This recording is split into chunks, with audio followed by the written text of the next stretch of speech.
Welcome to our channel Prasanna vlogs. చూస్తున్నారు పెద్ద గొట్ట తయారు పెట్టుకొని ఎడ కూర్చున్నారు. ఈ మొత్తం 11 చీరలు పెట్టాయి. ఇవన్నీ దీపావళికి కుట్టడానికి వచ్చినాయి. నిజంగా ఇంట్లో కూడా ఇన్ని చీరలు ఉండదేమో అనుకుంటాను. నేను కట్టుకునే చీరలు కూడా ఇన్ని ఉండదేమో. చూస్తున్నారా ఎన్ని పట్టు శారీస్, ఫ్యాన్సీ శారీస్, కోటా శారీస్ చూసారా ఎన్ని ఉన్నాయో అసలు. ఇవన్నీ ఇప్పుడు ఎందుకు పెట్టుకున్నానని చూస్తున్నారా? చూడండి, వీడియో మాత్రం స్కిప్ చేయమాకండి. ఇవన్నీ ఎందుకంటే శారీలో బ్లౌజ్ పీసెస్ క్రాస్ వస్తాయి కదా కొన్నిటికి, అవి ఎలా కట్ చేసుకోవాలి ఏంటి అనేది చిన్న టిప్ ఉంటుంది. ఆ టిప్ కోసం ఇప్పుడు ఈ వీడియో అనమాట.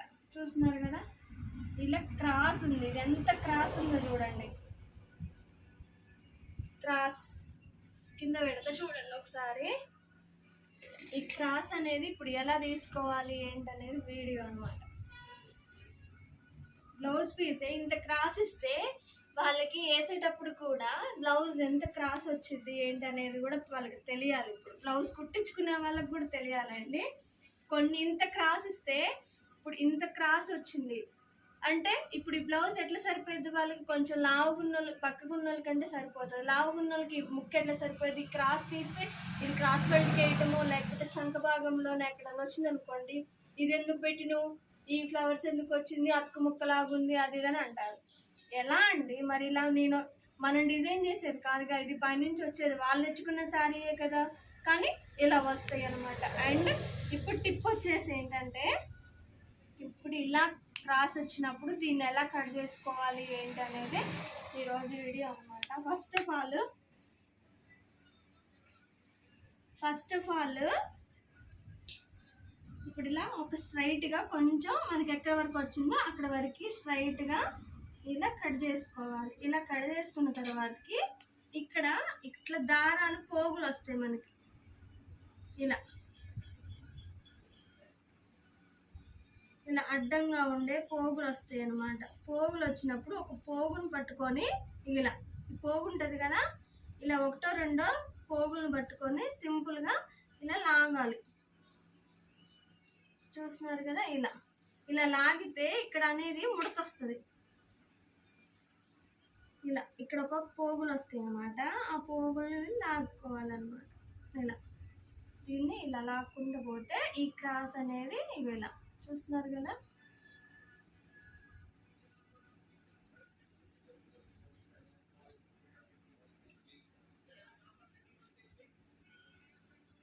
ఇలా ఇప్పుడు దీన్ని ఇలా అనుకుంటే మనకి ఈ లైన్ అనేది మార్క్ అనేది తెలుస్తుంది, మనం ఎక్కడి వరకు తీసుకున్నాం ఏందనేది.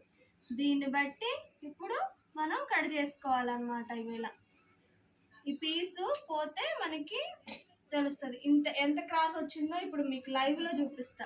మళ్ళీ మీకు ఇక్కడ నుంచి ఒక పీస్ ఇట్లాగే సేమ్ ఇట్లా తీసుకొని లాగడమే. ఏ శారీకైనా ఇంతేనండి. ఆల్మోస్ట్ పట్టు శారీస్కి అయితే మంచిగా ఇస్తాడు, కానీ ఇలా డైలీ వేర్ శారీకి ఇట్లా సింపుల్గా ఉండే శారీస్కి మాత్రం క్రాస్ ముక్కలు ఇస్తాడు. అది మ్యానుఫ్యాక్చరింగ్ పైనుంచి అట్లా వస్తాయండి. కట్ చేసేటప్పుడే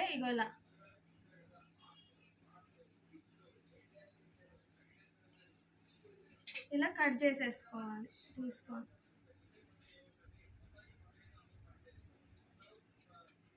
ఇలా ఉన్నప్పుడు ఇలా కట్ చేసుకోవాలి.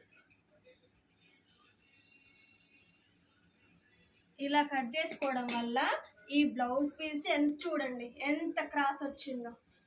అంటే చూడండి ఇంత క్రాస్ వచ్చింది. దీనివల్ల మళ్ళీ యూజ్ ఏంటి అంటే, మనం ఈ సైడ్ అంచులు ఉంటాయి కదండి, ఈ సైడ్ అంచులు కూడా స్ట్రైట్ ఫార్వర్డ్గా మలిచి కుట్టుకోవడానికి కూడా ఈజీ ప్రాసెస్ ఉంటుంది అనమాట. ఇప్పుడు ఇది సెట్ అవుతుంది, ఇది సెట్ అవుతుంది. ఇంకా చేసేది ఏం లేదు. ఇట్లా అతుకు ముక్కలు వచ్చినప్పుడు ఇప్పుడు బ్లౌజ్ పీస్ కట్ చేసుకునేటప్పుడు ఇట్లాంటివి వచ్చినప్పుడు ఈ క్రాస్ బెల్ట్కో చంక భాగం పర్సనాలిటీ ఉన్న వాళ్ళకి చంకకెళ్ళి వస్తాయండి, కామన్. కానీ మనం అతుకు అనుకుంటారు, వాళ్ళు అతుకు పెట్టిన అనుకుంటారు, కానీ వస్తాయి కామన్ అది. ఇప్పుడు ఇటు కూడా సేమ్ అంతే.